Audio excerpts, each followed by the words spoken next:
এটা হচ্ছে western mushroom. আজকে রান্না করব গরুর মাংস দিয়ে ওয়েস্টার্ন মাশরুমের খুবই লোভনীয় একটা রেসিপি। আসসালামু আলাইকুম, আমন্ত্রণ রইল আজকের রেসিপিটি দেখার জন্য। আশা করছি কাছে দূরে সবাই অনেক বেশি ভালো আছেন।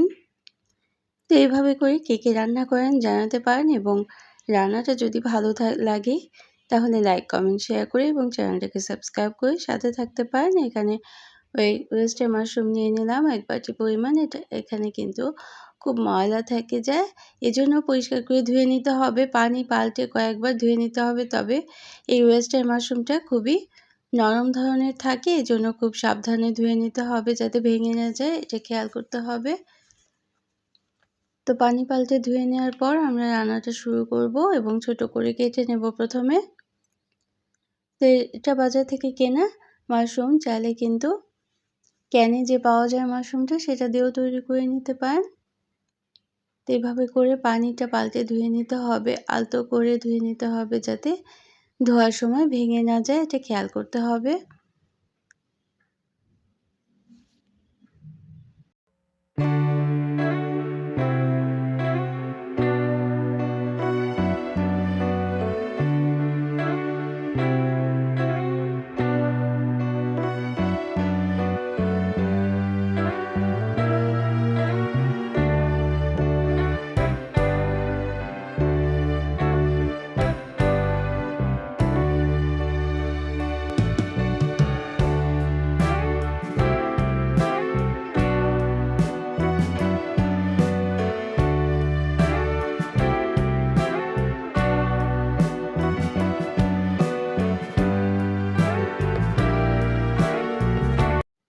তো মাশরুমগুলো ধুয়ে ছোট পিস করে কেটে নিতে হবে। খুব বেশি ছোট পিস করে কেটে নেওয়া যাবে না, কারণ আমরা গরুর মাংসের সাথে যেহেতু রান্না করব, এজন্য কিন্তু অনেকটাই ভেঙে ভেঙে যাবে, এজন্য একটু বড় পিস করে রেখে দেব।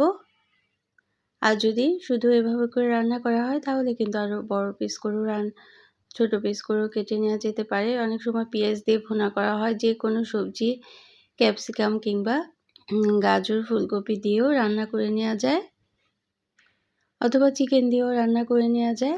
এই ওয়েস্টার্ন মাশরুমটা আমাদের স্বাস্থ্যের জন্য কিন্তু অনেক বেশি ভালো।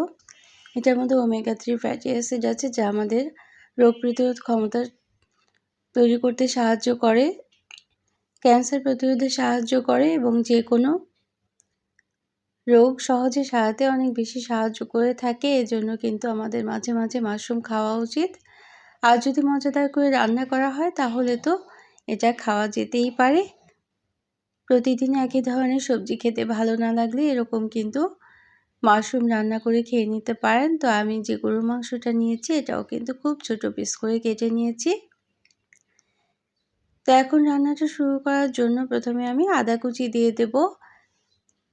তবে একটা কথা, মাশরুমের মধ্যে যে হালকা একটা গন্ধ থাকে, এর জন্য কিন্তু অনেকের কাছে ভালো নাও লাগতে পারে, আর এর জন্যই রান্নাটা একটু স্পেশাল করে নিতে হবে, একটু বেশি মশলা ব্যবহার করতে হবে। আর এই জন্যই আমি আজকে আদা কুচি আর রসুন কুচি দিয়েই রান্নাটা করব। এবং যদি শুধু মাশরুম যে কোনো সবজি দিয়ে রান্না করেন তাহলে সয়া সস টমেটো সস দিয়েও কিন্তু রান্না করে নিতে পারেন। তো আমি প্রথমে আদা কুচি রসুন কুচি দিয়ে পেঁয়াজ কুচিও দিয়ে দেবো, অর্ধেকটা পেঁয়াজ কুচি দিলাম, কারণ অর্ধেকটা পেঁয়াজ কুচি আমি পরবর্তীতে দেবো এই জন্য।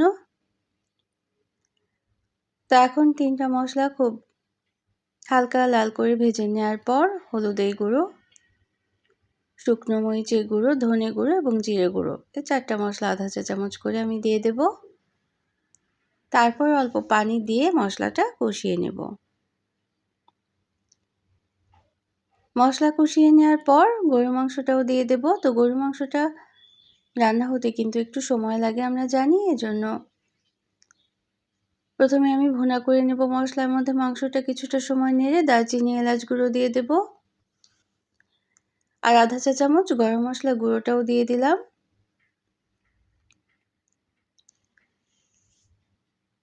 তেজপাতা দিয়েছি এবং চিলি ফ্লেক্স দিয়ে দিলাম আরও 1 চা চামচ পরিমাণ, এবং এখানে কাবাব মশলাটাও 1 চা চামচ দিয়ে দিলাম।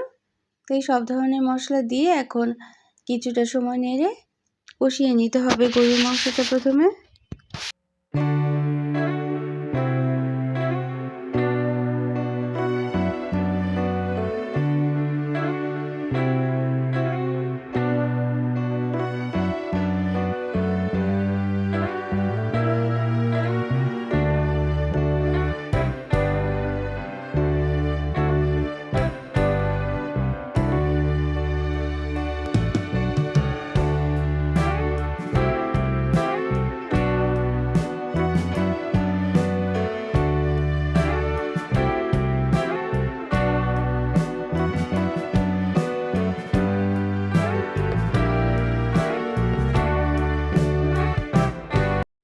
তো গরুর মাংসটা কষিয়ে নেওয়ার পর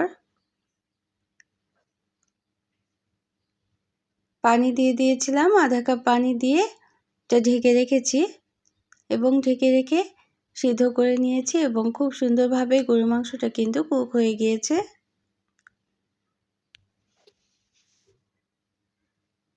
তো এখন আমরা গরুর মাংসটা রান্না হয়ে নেওয়ার পর তারপর মাশরুমগুলো দিয়ে দেব। মাশরুমগুলো দিয়েও কিছুটা সময় নেড়ে নেব, কারণ মাশরুম দেওয়ার পর কিন্তু খুব বেশি সময় প্রয়োজন হয় না রান্না করে নেওয়ার। মাশরুম অল্প তাপে সিদ্ধ করে নিতে হয় এবং অল্প তাপে রান্না করে নিলেই মাশরুমের যে উপকারিতা সেটা কিন্তু খুব ভালো রয়ে যায়।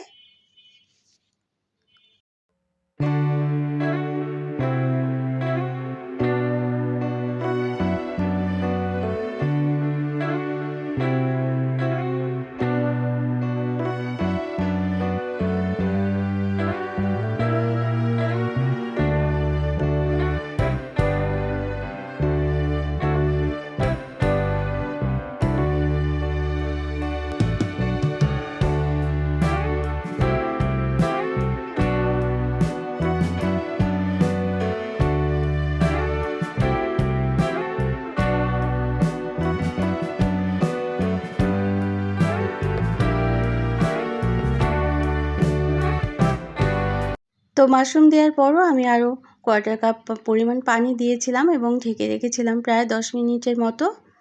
10 মিনিট ঢেকে রাখার পর মাংস এবং মাশরুম খুব ভালোভাবে কুক হয়ে গিয়েছে। এখন আমরা টমেটো কুচি দিয়ে দিলাম, টমেটো কুচি দিয়ে নেড়ে নেব এবং যে বাকি পেঁয়াজ কুচি ছিল সেই পেঁয়াজ কুচিটাও দিয়ে দিলাম। পেঁয়াজ কুচিটা কিন্তু সবজির কাজ করবে, চাইলে এর সাথে বিভিন্ন ধরনের সবজিও কিন্তু ব্যবহার করতে পারেন। তো রুটি, পরোটা, গরম ভাত কিংবা খিচুড়ি, পোলাও সব কিছুর সাথেই কিন্তু এই মাশরুম রান্নাটা অসাধারণ লাগে খেতে। তা এখন কাঁচামরিচ ফালি দিয়ে দিলাম। অবশ্যই কিন্তু কাঁচামরিচটা সবার শেষে দিতে হবে, কাঁচামরিচের ঘ্রাণটা খুব ভালো লাগে এই মাশরুমের মধ্যে।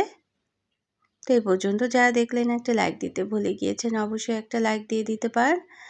প্রয়োজনে কমেন্ট করতে পারেন এবং শেয়ার করতে পারেন ফ্রেন্ডস অ্যান্ড ফ্যামিলির সাথে। আর যারা প্রথম ভিজিট করছেন তারা চাইলে চ্যানেলটিকে সাবস্ক্রাইব করে বেল বাটনটাকে একটা প্রেস করে রাখবেন, তাহলে নোটিফিকেশন পেয়ে পরবর্তী রেসিপিগুলো দেখে নিতে পারবেন।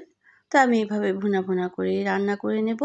অবশ্যই কিন্তু এভাবে অল্প ঝোল রেখে ভুনা করে রান্না করে নিতে হবে এই মাশরুমটা আর গরু মাংসের সাথে।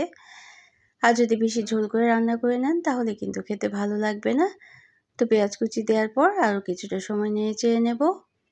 পেঁয়াজ কুচি দেওয়ার পর প্রায় 10 মিনিটের মতো নেড়ে চেড়ে নিলে পেঁয়াজ কুচিটা কিছুটা কুক হয়ে যাবে আর কিছুটা শক্ত শক্ত থাকবে, সেটাই কিন্তু কুচকুচে লাগবে খেতে, অনেক বেশি ভালো লাগবে রুটির সাথে খেতে। তো যারা এতটা সময় কষ্ট করে থাকলেন এবং সবসময় কমেন্ট করেন কেমন লাগলো তা জানিয়ে, তাদের জন্য রইল অনেক অনেক ভালোবাসা, অনেক অনেক শুভকামনা। আমরা সবাই সবার জন্য দোয়া করব যেন সামনে চলে যেতে পারি এগিয়ে। তা এখন আমি আরও কোয়ার্টার চামচ পরিমাণ গরম মশলা গুঁড়ো দিয়ে নামিয়ে নেব। বাঙালি স্টাইলেই কিন্তু আমি আজকে রান্নাটা করে নিয়েছি। চাইলে চাইনিজ রান্নার স্টাইলেও কিন্তু এই মাশরুম রান্নাটা করে নেওয়া যেতে পারে, যেহেতু আমি একেবারে ঝোল কমে গিয়েছিল এজন্য আর সামান্য পরিমাণ পানি দিয়ে নেড়ে চেড়ে নেব এবং আজকে রান্নাটা আমি শেষ করে দেব। তো এইভাবে করে মাশরুমের সাথে গরুর মাংস যদি রান্না করে কখনো না খেয়ে থাকেন তাহলে অবশ্যই একদিন রান্না করে খেয়ে নিতেই পারেন। আমি অনলাইন থেকে অর্ডার করেছিলাম এই মাশরুমটা। চাইলে বড় বড় সুপার শপ থেকেও কিন্তু মাশরুমটা কিনে নিতে পারেন, যেহেতু আমাদের নর্মাল যে বাজারে থাকি সেখানে অনেক সময় কিনতে পাওয়া যায় না মাশরুম, কিন্তু অনলাইন ফেসবুক পেজে কিন্তু একদম অ্যাভেলেবেল পাওয়া যাচ্ছে এই মাশরুমটা আমাদের স্বাস্থ্যের জন্য অনেক বেশি ভালো। তো অন্য কোনো দিনে অন্য কোনো রেসিপি নিয়ে আসবো, সে পর্যন্ত সবাই অনেক বেশি ভালো থাকবেন। আমরা সবাই সবার জন্য দোয়া করব এবং সামনে এগিয়ে যাব। Thanks for watching. Allah Hafiz.